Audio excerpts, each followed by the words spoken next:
Hello everyone, कैसे हैं आप लोग। उम्मीद करते हैं कि आप लोग बहुत ही अच्छे होंगे। जैसा कि fundamental of electrical and electronics engineering का सिलेबस ओवरव्यू इससे पहले वाले वीडियो में हो चुका था, तो जैसा कि मैंने वादा किया था कि लेक्चर लेकर आएंगे, तो ये लेक्चर 1 है जिसमें कि हम फंडामेंट FEEE को शुरू करेंगे, आगे बढ़ाएंगे। बार बार fundamental of electrical and electronics engineering बोलने में बड़ा लंबा नाम है, तो इसको शॉर्ट में हम बोलेंगे FEEE।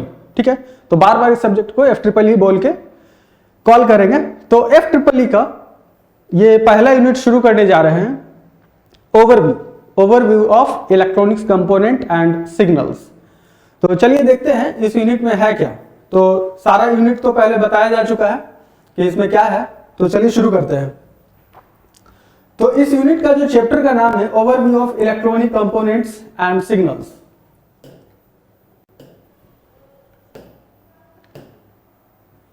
तो नेक्स्ट स्लाइड है इलेक्ट्रॉनिक कंपोनेंट। इलेक्ट्रॉनिक कंपोनेंट्स को दो पार्ट में बांटा गया है बेसिकली, पैसिव कंपोनेंट और एक्टिव कंपोनेंट। ये इतना ज्यादा बेसिक क्वेश्चन है ना कि इंजीनियरिंग से रिलेटेड कोई भी बड़े बड़े एग्जाम दीजिए, कोई भी किसी भी बड़े कंपनीज में अगर जाते हैं, कोई भी बड़ा एग्जाम गवर्नमेंट एग्जाम क्लियर करते हैं, उसके बाद जो इंटरव्यू में आप बैठते हैं उसमें सबसे बेसिक सवाल पूछ लिया जाता है एक्टिव एलिमेंट्स के बारे में और पैसिव एलिमेंट्स के बारे में। और लिटरली ऐसा होता है कि सच में पता नहीं होता है कि एक्टिव एलिमेंट होता क्या है और पैसिव एलिमेंट होता क्या है, क्योंकि इतना ज्यादा वो भारी भरकम न्यूमेरिकल बनाकर गए हुए होते हैं कि इतना बेसिक सा क्वेश्चन का आंसर नहीं दे पाते हैं। तो वैसे तो ये आपका सेमेस्टर का ये सब्जेक्ट है, लेकिन इसकी बारीकियों को आगे लेके चलना बहुत ही जरूरी है। तो चलिए आगे देखते हैं। दो इलेक्ट्रॉनिक कंपोनेंट को दो पार्ट में बांटा गया है, पैसिव एलिमेंट और एक्टिव एलिमेंट। एक्टिव एलिमेंट क्या हो सकता है? एक्टिव का जैसा कि हमको नाम से पता चल रहा है, एक्टिव का मतलब कि वो एक्टिव होगा, वो सक्रिय होगा। दूसरा है पैसिव एलिमेंट। पैसिव एलिमेंट का जैसा कि नाम से ही पता चल रहा है, पैसिव का हिंदी में मतलब होता है शांत। ठीक है, तो वो शांत रहेगा और एक्टिव खुद सक्रिय रहेगा। ओके, तो एक्टिव एलिमेंट वो एलिमेंट होगा, ये यहाँ पे थोड़ा मक्खी उड़ रहा है। ओके, तो एक्टिव एलिमेंट वो एलिमेंट होगा जो कि खुद एनर्जी प्रोवाइड करेगा। एनर्जी कौन सा प्रोवाइड कर सकता है? बैटरी क्या करता है? वो एक एनर्जी प्रोवाइड करता है। तो सबसे पहले आपके दिमाग में ये आएगा कि एक्टिव एलिमेंट में बैटरी हो सकता है। तो जी हाँ, बिल्कुल, बैटरी एक्टिव एलिमेंट में हो सकता है। अब आपके दिमाग में ये आएगा कि कैपेसिटर, इंडक्टर, ये सब किस में आएगा? तो आपके दिमाग में ये कंफ्यूजन क्रिएट हो सकता है कि ये भी एक्टिव में आएगा। कुछ लोगों को लगेगा ये पैसिव में आएगा, कुछ लोगों को लगेगा एक्टिव में आएगा। लेकिन कैपेसिटर, इंडक्टर ये भी तो एक सोर्स के रूप में माना जाता है। ये भी तो सोर्स एनर्जी प्रोवाइड करता है एक टाइम के बाद। एक पॉइंट ऐसा होता है चार्ज होने के बाद ये भी एनर्जी प्रोवाइड करते हैं। तो इसको कौन सा कैटेगरी में रखेंगे? क्या ये भी एक्टिव में आएगा? नहीं, ये एक्टिव में नहीं आएगा, ये पैसिव में आएगा। ठीक है, तो दो कंपोनेंट है, एक्टिव एलिमेंट और पैसिव एलिमेंट। ये तो बिल्कुल क्लियर है। अब चलिए एग्जांपल के रूप में देखते हैं एक्टिव कंपोनेंट्स। एक्टिव कंपोनेंट्स में डायोड के अलावा जैसे ज्यादातर जो सेमीकंडक्टर डिवाइसेस है, जैसे ट्रांजिस्टर हो गया, मॉसफेट हो गया, CMOS हो गया, इंटीग्रेटेड सर्किट्स जो कि सेमीकंडक्टर डिवाइस होता है, ट्रांजिस्टर जो कि एक सेमीकंडक्टर डिवाइस है। ट्रांजिस्टर के थ्रू यूजिंग करके हम करंट सोर्स बना सकते हैं। करंट सोर्स, अब ये एज ए करंट सोर्स कैसे काम करता है? Transistor as a current source कैसे काम करता है, वो जब ट्रांजिस्टर का टॉपिक शुरू होगा तब आपको डिटेल में ये बताया जाएगा। डायोड क्या करता है? कोई भी सप्लाई हम देते हैं तो सप्लाई में ये मॉडिफिकेशन ले आता है। डायोड के बाहर जो आउटपुट आएगा वो मॉडिफाइड एक आउटपुट आएगा, तो ये सोर्स को एक तरह से डिस्टर्ब करता है। ठीक है, तो डायोड किस कैटेगरी में आ गया? एक्टिव कंपोनेंट की कैटेगरी में। ट्रांजिस्टर जो एक सेमीकंडक्टर डिवाइस है, ये तो इनपुट को डिस्टर्ब करता है, उसके साथ साथ ये एज ए करंट सोर्स भी काम करता है। ठीक है, तो ये एक्टिव एलिमेंट में आ गया। सेमीकंडक्टर डिवाइस में और इंटीग्रेटेड सर्किट, ये भी एक्टिव एलिमेंट में। पावर डिवाइसेस, पावर डिवाइसेस अलग अलग तरीके के, जैसे बैटरी, जनरेटर, ये सारे किस में आ गए? ये सारे के सारे एक्टिव कंपोनेंट में आ गए। ठीक है, वोल्टेज सोर्स, कोई भी वोल्टेज सोर्स हो, कोई भी करंट सोर्स हो, वो सारे एलिमेंट किस में आएंगे? एक्टिव में, क्योंकि ये लोग क्या करते हैं? ये लोग सर्किट में एनर्जी प्रोवाइड करने के काम करते हैं। ठीक है, तो नेक्स्ट देखते हैं, ये है डायोड। इसमें तो कुछ है नहीं, ये इसमें तो जो नए स्टूडेंट होंगे उनको, उनके लिए तो ठीक है, लेकिन जो पुराने हैं, जो कभी ना कभी इस सिंबल को देखे होंगे, चाहे 9th क्लास में, चाहे 10th क्लास में, चाहे 11th 12th, कभी ना कभी इस सर्किट को, इस सिंबल को आपने देखा होगा, जो कि है डायोड। ठीक है, ये डायोड का एक सिंबल है, लेकिन मार्केट में जब खरीदने जाते हैं डायोड, तो डायोड आपको इस तरह का दिखेगा। तो सिंबल और डायोड कैसा दिखता है, इन दोनों में कंफ्यूजन नहीं होना चाहिए। डायोड का सिंबल, रजिस्टर का सिंबल, इंडक्टर का सिंबल, कैपेसिटर, कोई भी इलेक्ट्रॉनिक कंपोनेंट का जो सिंबल होता है, उस सिंबल का कनेक्शन नहीं होता है उसके, वो ओरिजिनली में फिजिकली वो अवेलेबल कैसा है, दिखता कैसा है। जो सिंबल होता है वो सिर्फ सर्किट में रिप्रेजेंट करने के लिए हम बनाते हैं। सर्किट में उसको कनेक्ट करके उसका एनालिसिस करते हैं, सिमुलेशन करते हैं, उसके ऊपर न्यूमेरिकल बनाते हैं, तो बस इसके लिए इसका सिंबल बनाया जाता है। ओके, तो सिंबल के पीछे भी रीजन होता है कि उसे ऐसा क्यों बनाया जाता है। ठीक है, तो ये ओरिजिनल हो गया,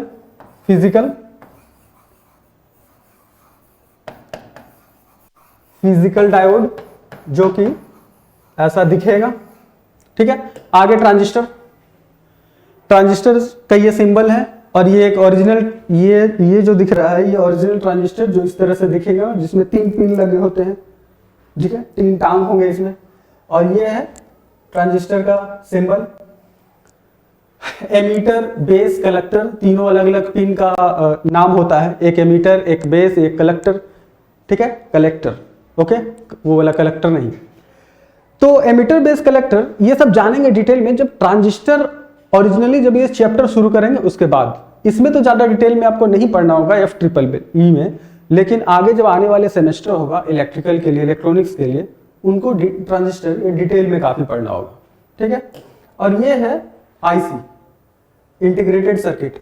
कोई भी आप इलेक्ट्रॉनिक सामान को भी, मोबाइल तोड़ते होंगे, कभी मोबाइल टूट जाता होगा, या मोबाइल तोड़ते होंगे, कभी टीवी, रेडियो, कभी भी कुछ भी तोड़ फोड़ किया होगा आपने बचपन में, तो ये आराम से आपको दिखने को मिल जाएगा।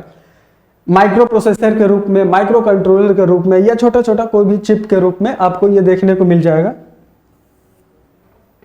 ओके, ये है डिस्प्ले डिवाइसेस। ठीक है, LED, लाइट एमिटिंग डायोड। ठीक है, ये भी तो एक डायोड ही है। ठीक है, जिसमें से लाइट प्रोड्यूस होता है। नेक्स्ट स्लाइड, ये बैटरी, इससे तो बहुत ही ज्यादा परिचित होंगे, इसको डायग्राम में दिखाने का भी जरूरत ही नहीं, इसका तो नाम ही काफी है। ठीक है, तो ये सब बस दिखाया इसलिए जा रहा है कि जिसको आप पहचान लें कि एक्टिव एलिमेंट कौन कौन सा एलिमेंट है। ठीक है, डायग्राम से ज्यादा अच्छे से समझ में आएगा। अब क्यों बोला जाता है इसको एक्टिव एलिमेंट, तो इस स्लाइड तक पहुंचने से पहले एक्टिव एलिमेंट के बारे में मैंने आपको बहुत कुछ बताया कि एक्टिव एलिमेंट क्यों बोला जाता है। एक्टिव एलिमेंट, जैसा कि नाम ही है कि एक्टिव एलिमेंट, ये एनर्जी प्रोवाइड करेगा, ये this is the source of energy. जैसे बैटरी, ट्रांजिस्टर हो गया, transistor as a current source का भी काम करता है। ठीक है, ट्रांजिस्टर वो सेमीकंडक्टर डिवाइस है, या फिर डायोड वो सेमीकंडक्टर डिवाइस है जो हमारे सोर्स को, इनपुट में चेंजेस लाता है, इनपुट के करंट के फ्लो में वो चेंजेस लाता है। ठीक है, तो ये हो गया एक्टिव एलिमेंट। और transistor as a current source भी काम कर सकता है। ठीक है, अब एज ए करंट सोर्स काम कैसे करता है, वो जब ट्रांजिस्टर का डिटेल में चैप्टर शुरू होगा, जब भी आगे आने वाले सेमेस्टर में, तब उसके बारे में बताया जाएगा। अब इसमें क्यों नहीं बताया जाएगा ट्रांजिस्टर के बारे में डिटेल में, क्योंकि आपके सिलेबस में डिटेल में नहीं है, ये सब्जेक्ट का नाम ही है फंडामेंटल। ओके, थोड़ा सा और देख लीजिए, जो मैंने बोला है वही यहां पे लिखा हुआ है। एक्टिव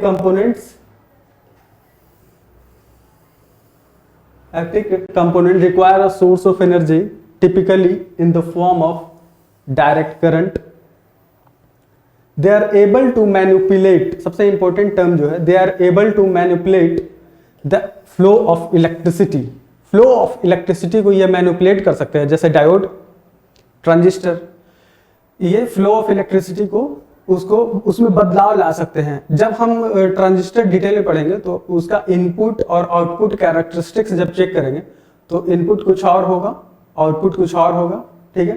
तो वो आसानी से मैनिपुलेट करते हैं सोर्सेज को। Mostly active components are semiconductor devices, ठीक है। जो शुरू इससे पहले वाले स्लाइड में जो लिस्ट बताया गया था, integrated circuit, transistor, diode, LED, तो ये सारा का सारा मैक्सिमम क्या था इनमें, मैक्सिमम सारा का सारा सेमीकंडक्टर डिवाइसेस था, ठीक है। अब आगे बढ़ते हैं पैसिव कंपोनेंट की तरफ, ठीक है। पैसिव कंपोनेंट क्या होता है? पैसिव का जैसे कि मतलब ही होता है शांत, ओके। शांत का मतलब वो सोर्स, उसको सोर्स देंगे, उसके वो एज अ लोड भी काम कर सकता है, ठीक है। उसको किसी वो एनर्जी पैदा नहीं कर सकता है, वो एनर्जी जनरेट नहीं कर सकता है, हाँ वो एनर्जी स्टोर कर सकता है, वो एनर्जी को डिसिपेट कर सकता है। जैसे कि रजिस्टर, रजिस्टर क्या करता है? रजिस्टर के पास एनर्जी मिलता तो है, रजिस्टर को सोर्स की जरूरत होती है। रजिस्टर का काम क्या करता है? काम क्या करता है? काम क्या रहता है? रजिस्टर का काम रहता है फ्लो ऑफ इलेक्ट्रॉन को अपोज करना। जब उसमें हम सप्लाई देंगे तो करंट फ्लो होगा, तो करंट फ्लो हुआ तो फ्लो ऑफ करंट को ये अपोज करेगा। तो ये पैसिव एलिमेंट, इसका तो कोई काम ही नहीं है। जब इसमें कोई एनर्जी स्टोर नहीं होता है, कोई एनर्जी स्टोर नहीं होता, लेकिन ये एनर्जी को डिसिपेट करता है हीट के फॉर्म में। ये सबसे पहले एनर्जी को आने दिया, फिर उसके बाद इसका जो इसमें जो पावर होता है वो हीट के फॉर्म में डिसिपेट हो जाता है। चलिए आगे देखते हैं। कैपेसिटर, कैपेसिटर जो कि एनर्जी को स्टोर करता है, ठीक है। कैपेसिटर एनर्जी को स्टोर करता है, फिर एज अ सोर्स ये काम कर सकता है, लेकिन ये लगातार ये एक सोर्स तो नहीं ना है, इसको तो सोर्स का जरूरत है। यानी कोई एक्टिव, दूसरा एक्टिव एलिमेंट जैसे बैटरी स्टार्ट होगा, उसके बाद इसमें एनर्जी स्टोर होना शुरू होता है। तो ये माइंड में आपको बैठाना होगा कि कैपेसिटर, इंडक्टर, ये सब क्या है?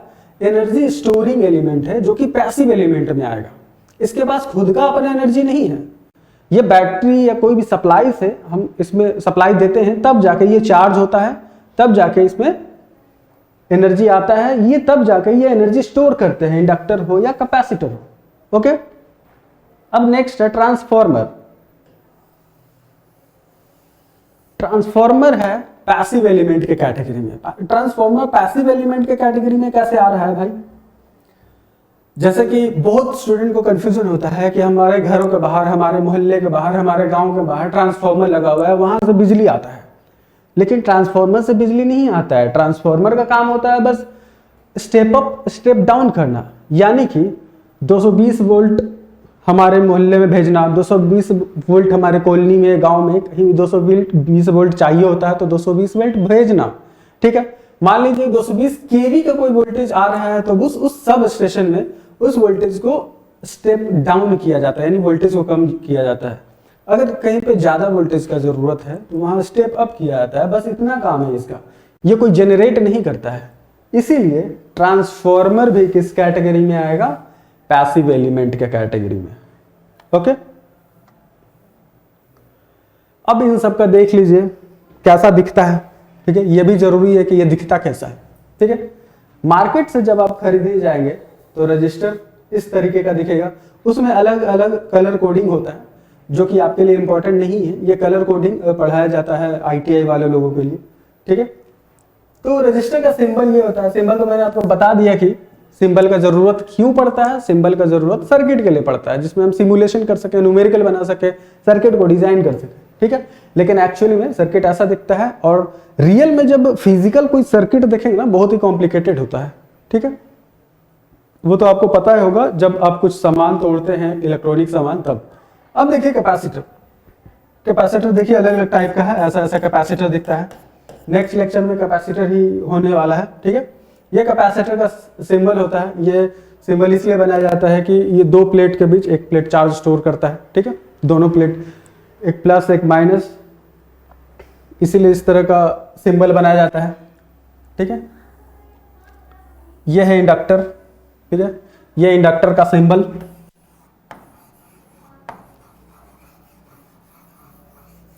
ओके, इंडक्टर ये अलग अलग टाइप का इंडक्टर आपको दिख रहा है, वाइंडिंग होता है इसमें, तो इसमें कुछ ज़्यादा समझने की ज़रूरत है नहीं। कैपेसिटर हो चाहे इंडक्टर हो, ये चार्ज स्टोर करता है, चार्ज स्टोर करता है, उसके बाद ये डिस्चार्ज के रूप में ये सप्लाई करने वाला बन सकता है।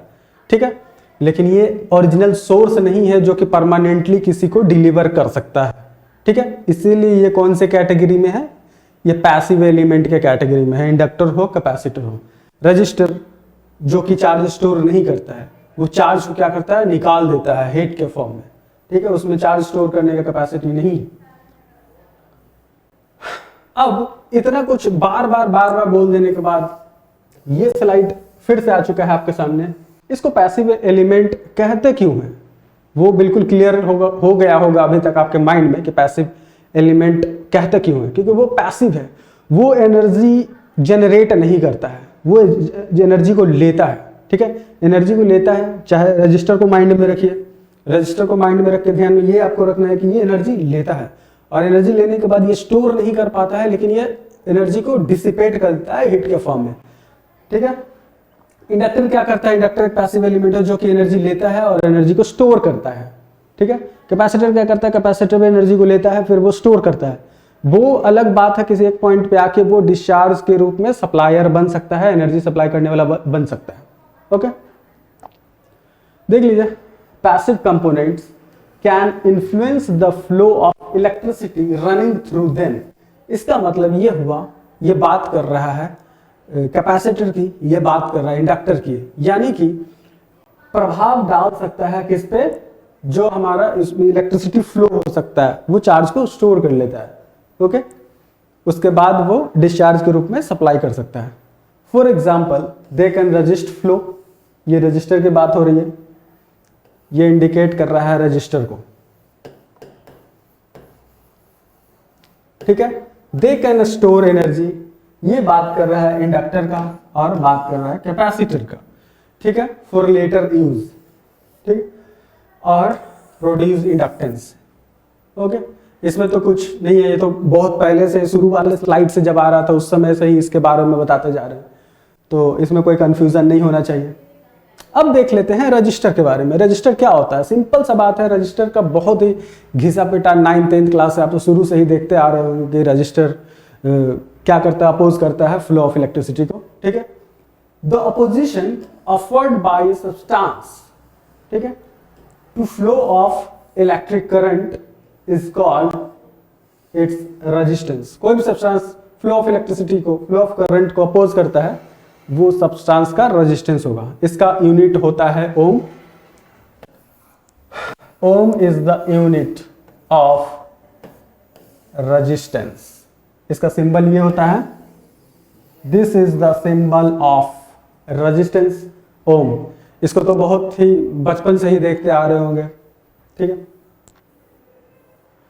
अब 1 ओम रेजिस्टेंस कहते किसको है, इसको बोलेंगे 1 ओम रेजिस्टेंस। सबसे पहले आप एक वायर लीजिए, कोई भी कॉपर वायर, उसमें 1 वोल्ट का पोटेंशियल डिफरेंस दीजिए, 1 वोल्टेज का सप्लाई दीजिए। फिर उसमें चेक करेंगे कि कितना एम्पियर करंट फ्लो कर रहा है उसमें। ठीक है, अगर उसमें 1 एम्पियर करंट फ्लो कर रहा है, 1 वोल्ट का पोटेंशियल डिफरेंस देने के बाद 1 एम्पियर अगर फ्लो कर रहा है उसमें करंट, तो वो 1 वाट उसका पावर है। देखिए, a wire is said to have resistance of 1 ohm। एक वायर को 1 ओम का रेजिस्टर कब बोलेंगे if potential difference of 1 volt होगा, यहां पे ये है वोल्ट। ओके, तो इसको करेक्ट कर लेते हैं।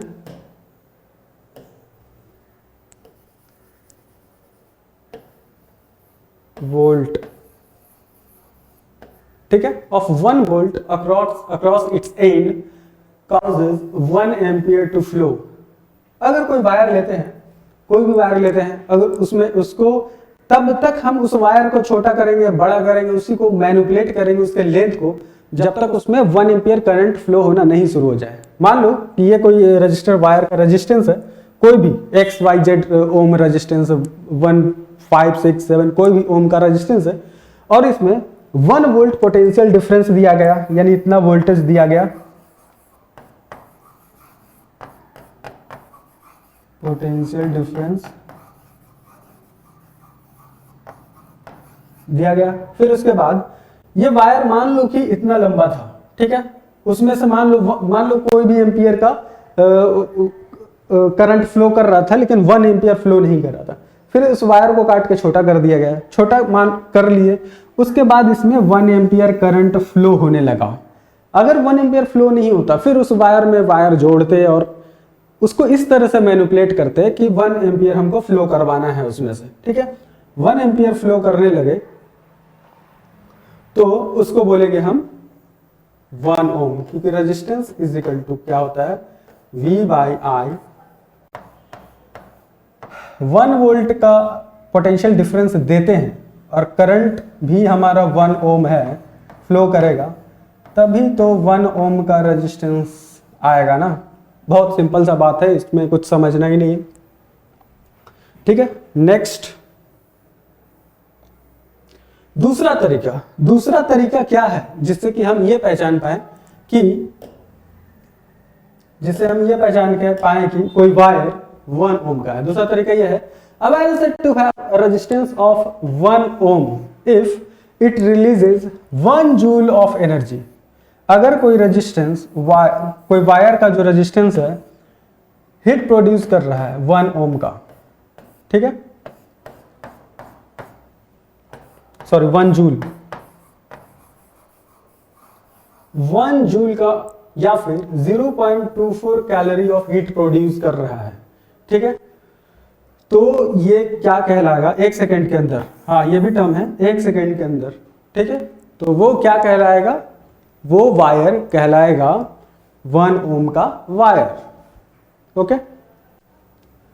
नेक्स्ट अब बात करते हैं factor upon which resistance depend. Resistance किन किन चीजों पर डिपेंड करता है। मान लेते हैं कॉपर वायर है मेरे पास, ठीक है, उसका रेजिस्टेंस किन किन चीजों पर डिपेंड करेगा। उसमें एक लेंथ होगा, उस वायर का एक डायमीटर होगा, उसका एक रेडियस होगा, उसका एरिया होगा। देखते हैं किन किन चीजों पर डिपेंड करता है।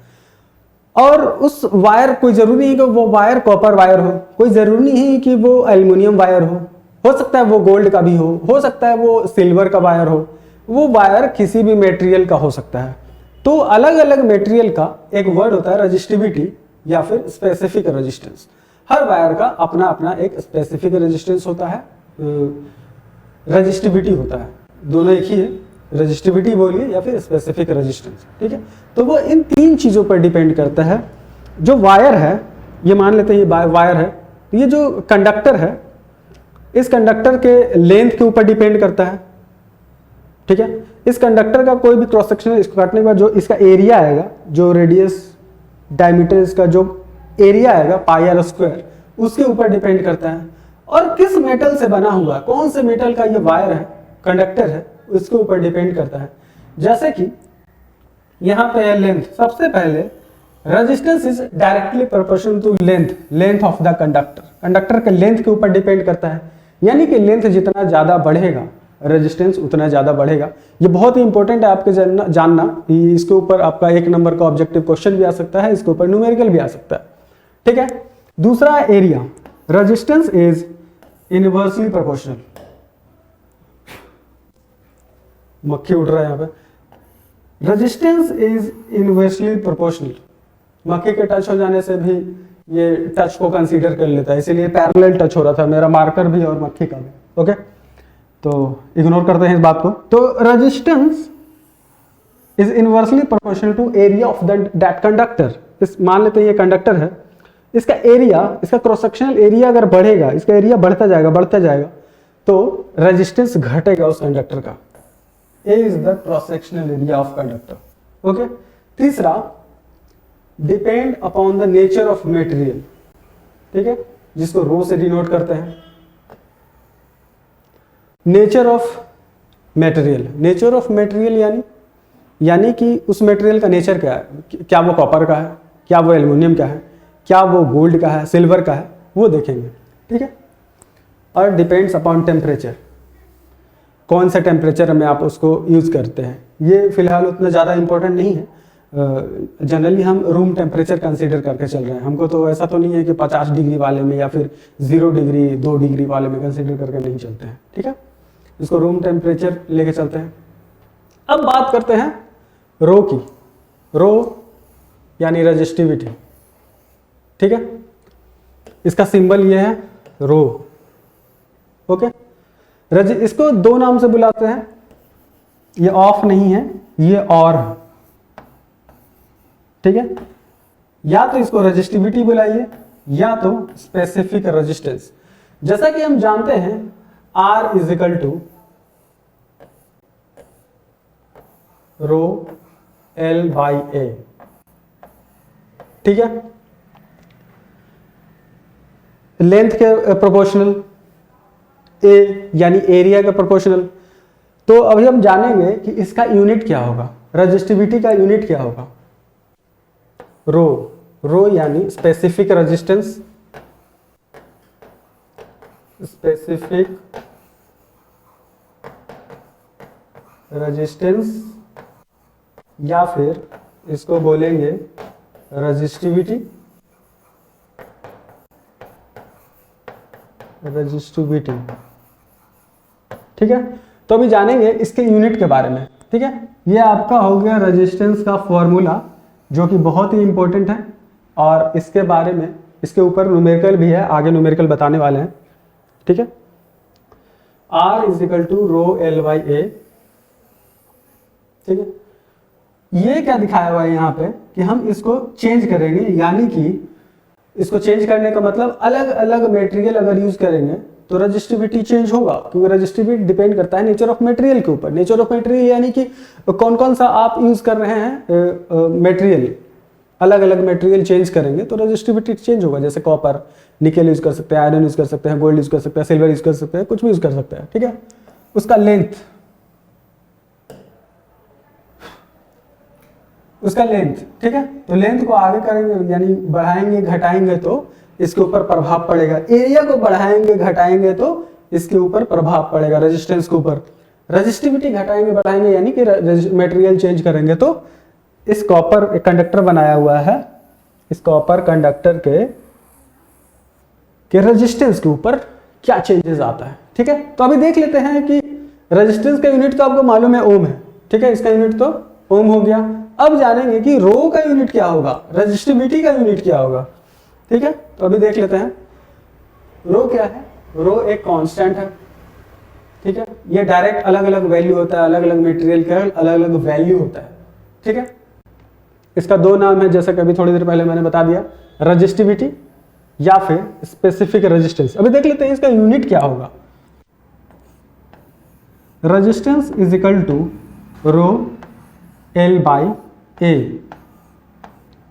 ठीक है। रो यह है क्या है, rho is the resistivity, resistivity, ठीक है। और L is the length of conductor, length of conductor, ठीक है। A is the cross sectional area of the conductor, area of conductor, ठीक है। तो अभी देख लेते हैं इसका यूनिट। रेजिस्टेंस का यूनिट तो मालूम है ओम इज इक्वल टू, रो का यूनिट हमें फाइंड आउट करना है। एल का यूनिट होता है मीटर, यानी लेंथ का यूनिट होता है मीटर।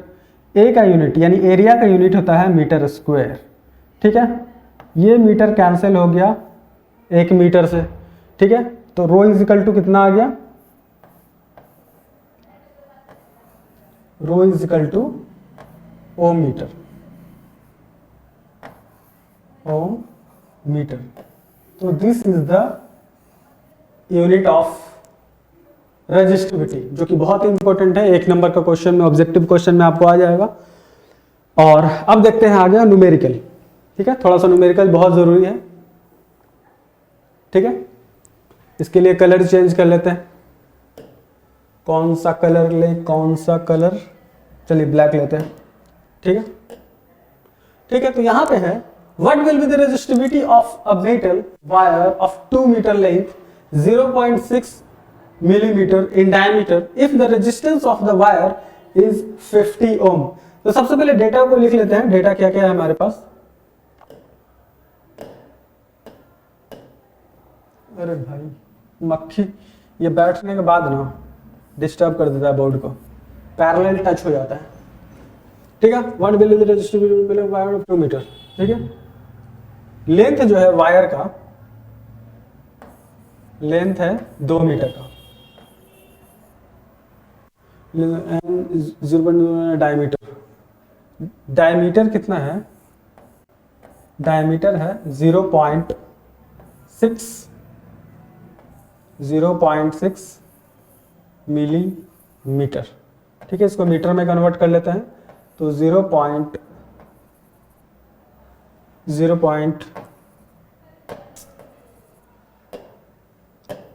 क्या हो रहा है,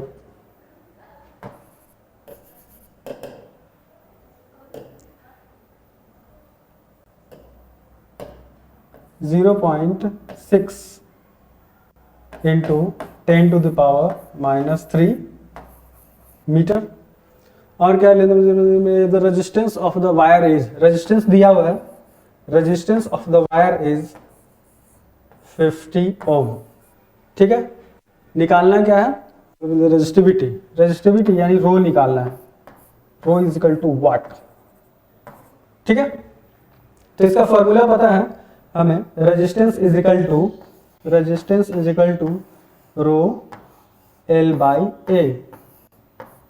रेजिस्टेंस कितना है 50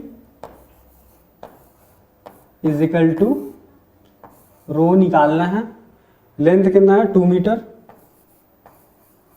ठीक है, अब यहां पे एरिया को पुट करना है, तो सबसे पहले एरिया निकाल लेते हैं।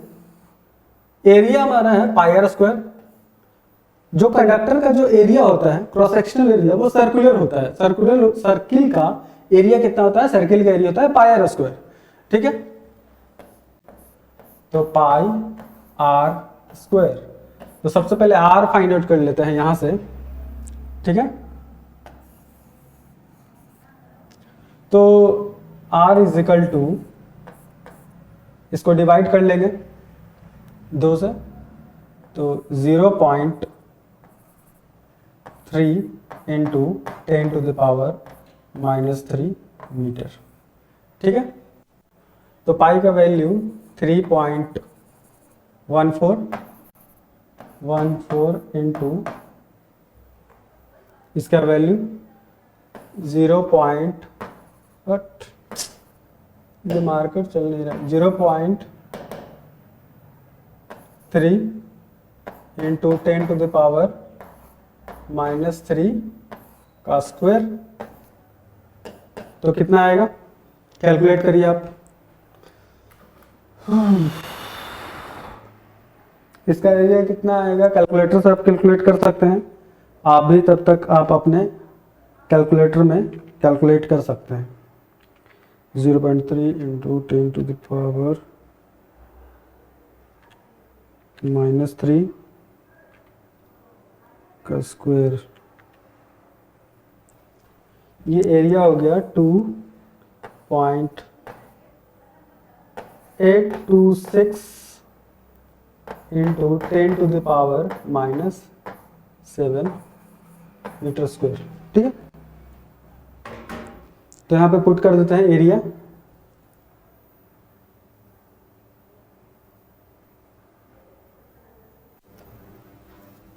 टू मीटर,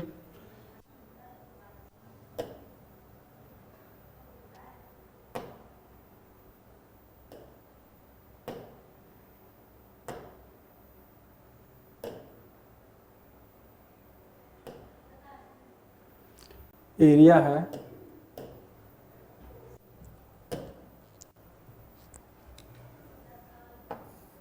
2.826 2626 इंटू 10⁻⁻7, 10⁻⁻7, ठीक है। तो रो इज इक्वल टू, तो इस 2 से हम इसको काट देते हैं 25, तो रो इज इक्वल टू, इससे मल्टीप्लाई हो जाएगा 25 से, 25 इंटू 2.82 इंटू 10⁻⁻7, तो कितना आएगा, कैलकुलेटर से आप चेक करिए, इंटू 25, ये आ जाएगा 7.065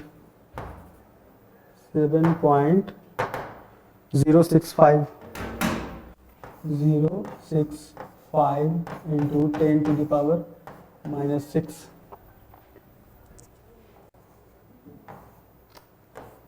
ठीक है, इतना ओम मीटर। ये हो गया आपका आंसर, ठीक है। तो इस न्यूमेरिकल को आपको बनाना है, तो उम्मीद करते हैं ये न्यूमेरिकल आपको समझ में आ गया होगा। आपको कोई डाउट है तो आप कमेंट करके बता सकते हैं, ठीक है। नेक्स्ट न्यूमेरिकल, नेक्स्ट है the resistance of an electric wire of an alloy is 10 ohm if the thickness of a wire is 0.001 meter and the length is 1 meter, find its resistivity। तो इस numerical को भी देख लेते हैं। Electric होगा, resistance दिया हुआ है, रेजिस्टेंस दिया हुआ है 10 ओम, ठीक है। If the thickness of the wire, thickness of the wire यानी थिकनेस यानी उसका डायमीटर, ठीक है। डायमीटर कितना दिया हुआ है, thickness of the wire 0.001 metre, ठीक है। रेजिस्टेंस का जो फॉर्मूला था rho L by A, area निकालने के लिए पाई आर स्क्वायर जो फॉर्मूला होता है उसमें हमको आर पुट करना है ना, तो आर पुट करना है तो हमको यहां से आर निकालना होगा, यानी रेडियस निकालना होगा। तो रेडियस कितना आएगा, 0.001 को हाफ करते हैं तो 5 इंटू 10⁻⁻4 मीटर, ओके। ये हो गया रेडियस। एंड लेंथ, लेंथ कितना दिया हुआ है, length is equal to 1 metre, okay. And find its resistivity. तो चलिए रेजिस्टिविटी को फाइंड आउट करते हैं। Resistance is equal to rho L by A, resistance कितना है 10 ohm, is equal to resistivity find out करना है, एल 1 दिया हुआ है 1 मीटर, एरिया निकालना है तो सबसे पहले एरिया फाइंड आउट कर देते हैं। Area is equal to pi r square यानी 3.14 इंटू आर स्क्वायर यानी कि इसका स्क्वायर 5 इंटू 10⁻⁻4 का स्क्वायर कितना आएगा, आप कैलकुलेटर से निकाल सकते हैं। 0.14 इंटू 5 इंटू 10⁻⁻4 का स्क्वायर, ये आ गया 7.85 इंटू 10⁻⁻7 मीटर स्क्वायर, जो भी एरिया का यूनिट होता है। अब यहाँ पे पुट कर देंगे 7.85 इंटू 10⁻⁻7, तो इसको इससे मल्टीप्लाई कर देते हैं तो कितना आ जाएगा, rho is equal to 7.85 into 10⁻⁻6 ohm metre, ठीक है। ये हो गया आंसर, इस न्यूमेरिकल का ये आंसर हो गया 7.85 इंटू 10⁻⁻6 ओम मीटर रेजिस्टिविटी आ गया इस न्यूमेरिकल का। कोई भी एलॉय है, किसी भी एलॉय से बना हो, एलॉय का मतलब होता है 2 अलग अलग या 3 अलग अलग मटेरियल को मिलाकर नए मेटल का निर्माण करना, वो होता है एलॉय, ठीक है। तो उसका जो स्पेसिफिक रेजिस्टेंस है उसका वैल्यू इतना आया है, ओके। तो नेक्स्ट देख लेते हैं, नेक्स्ट एक और न्यूमेरिकल है। The resistivity of a metal wire is 10 × 10⁻8 ohm metre at 20 degree Celsius. Find the resistance of the same wire of 2 metre length and 0.3 mm thickness. तो चलिए फटाफट इसको देख लेते हैं। इसमें निकालना है मेटल रेजिस्टिविटी दिया हुआ है। रेजिस्टिविटी इज इक्वल टू, किसी मेटल का रेजिस्टिविटी है 10 × 10⁻⁻8 ओम मीटर एट 20 डिग्री सेल्सियस, यानी रूम टेम्परेचर पे ही है, तो उसको मेंशन करने की जरूरत नहीं है। Find the resistance of the same wire, resistance निकालना है। लेंथ कितना दिया हुआ है, length is equal to 2 metre दिया हुआ है, एंड थिकनेस कितना, थिकनेस यानी डायमीटर, डायमीटर कितना दिया हुआ है 0.3 मिलीमीटर, मिलीमीटर को कन्वर्ट कर लेते हैं मीटर में, तो इंटू 10⁻³ मीटर, ठीक है। जरूरत किस चीज का है, रेडियस का जरूरत है, तो रेडियस, डायमीटर का जरूरत तो इसमें होता नहीं है।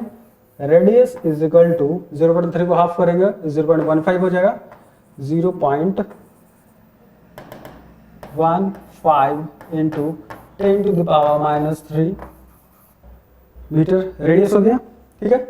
अब रेजिस्टेंस निकालना है। रेजिस्टेंस इज इक्वल टू होता है ρL/A, ρL/A।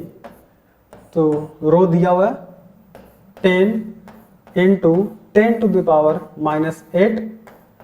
लेंथ कितना है, लेंथ है 2 मीटर, और एरिया निकाल लेते हैं। एरिया इज इक्वल टू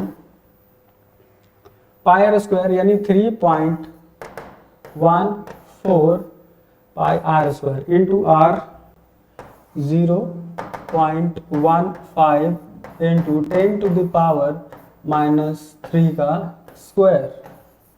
तो इसका वैल्यू कितना आएगा, 3.14 इंटू 0.15 इंटू 10⁻³ का स्क्वायर, 7.0065 इंटू 10⁻⁸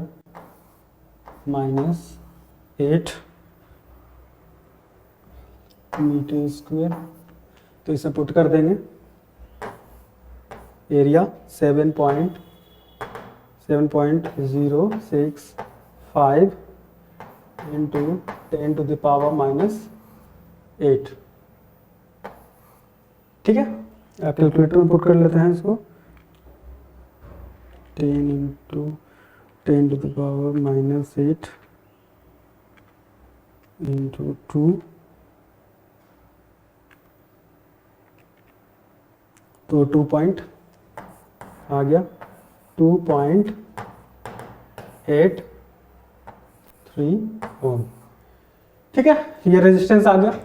इसमें रेजिस्टेंस निकालना था, इसमें रेजिस्टिविटी नहीं निकालना था, रेजिस्टेंस निकालना था। वो पिछले वाले 2 क्वेश्चन से बस डिफरेंट था थोड़ा, रेजिस्टेंस निकालना था। तो नेक्स्ट क्वेश्चन, नेक्स्ट क्वेश्चन भी है, शायद ये लास्ट क्वेश्चन है। लास्ट क्वेश्चन देख लेते हैं आज का, फिर उसके बाद लेक्चर को ऑफ करते हैं, sign off. The area of cross section of wire becomes half when its length is stretched to double. How the resistance of wire affected in the new condition? इस क्वेश्चन में क्या कह रहा है, जैसे कि मैंने शुरू में ही आपको बताया था, रेजिस्टेंस डिपेंड्स ऑन 3 थिंग्स। पहला रेजिस्टिविटी, दूसरा लेंथ, और तीसरा एरिया। तो रेजिस्टिविटी को तो छोड़ दीजिए, बिसाइड रखिए, वो डिपेंड करता है अलग अलग मटेरियल के ऊपर। तो लेंथ को अगर चेंज करेंगे, इंक्रीज करेंगे या डिक्रीज करेंगे, तो रेजिस्टेंस भी इंक्रीज होगा या डिक्रीज होगा, यानी डायरेक्टली प्रोपोर्शनल। एरिया में क्या होता है, एरिया को अगर इनवर्सली प्रोपोर्शनल होता है। एरिया को अगर इंक्रीज करेंगे तो रेजिस्टेंस डिक्रीज होगा, एरिया को अगर डिक्रीज करेंगे तो रेजिस्टेंस इंक्रीज होगा। तो चलिए इस क्वेश्चन को बना लेते हैं। The area of cross section of wire becomes half. तो यहां पर हम जानते हैं कि resistance is directly proportional to length, ठीक है, but inversely proportional to area. Okay, तो निकालना है कि क्या चेंजेस आता है रेजिस्टेंस के ऊपर। तो देखिए changes, R2 by R1, R2 यानी न्यू वाला, R1 यानी पुराना वाला। यहाँ पे साइड में लिख देते हैं ताकि आपको समझ में आए। R2 वो चीज है जो कि चेंज होने के बाद जो वैल्यू आया, R1 वो चीज है जो पुराना वाला है, रेजिस्टेंस जो भी वैल्यू था, OLD रजिस्टर ओल्ड, ये आपको समझ में आ जाना चाहिए।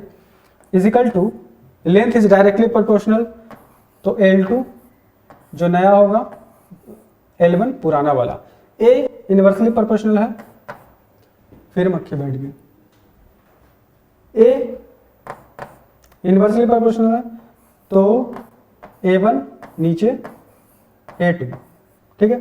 तो अब ये क्या कह रहा है कि क्वेश्चन में wire becomes half, wire the area of cross section wire become half, then its length double, length को हम डबल कर रहे हैं, एरिया को हाफ कर रहे हैं। तो चलिए न्यू लेंथ को हम डबल कर रहे हैं, यानी कि 2L1, L2 is equal to 2L1।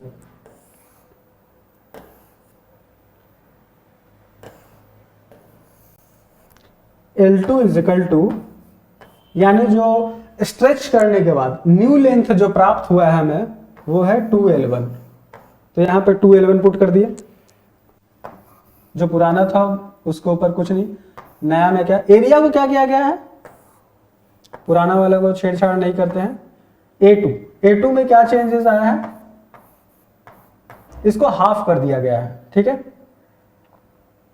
तो न्यू जो आया A1/2, पुराने वाले को हाफ कर दिया गया, तो A1/2।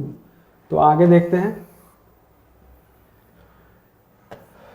R2/R1 is equal to, ये L1 कैंसिल हो जाएगा, ये L1 कैंसिल हो जाएगा, ये A1 कैंसिल हो जाएगा, ये 2 ऊपर चला जाएगा और ये 2 से मल्टीप्लाई हो जाएगा, ठीक है। 2 इंटू ये 2 ऊपर चला जाएगा, इससे मल्टीप्लाई हो जाएगा 4, ठीक है। तो R2 इज इक्वल टू 4, 2 दूनी 4, ये R1 इधर चला जाएगा तो R1 हो गया, ठीक है। R2 is equal to 4 times of R1, ठीक है। इसको साइड कर देते हैं, ये तो अलग है। ये हुआ तुम्हारा आंसर।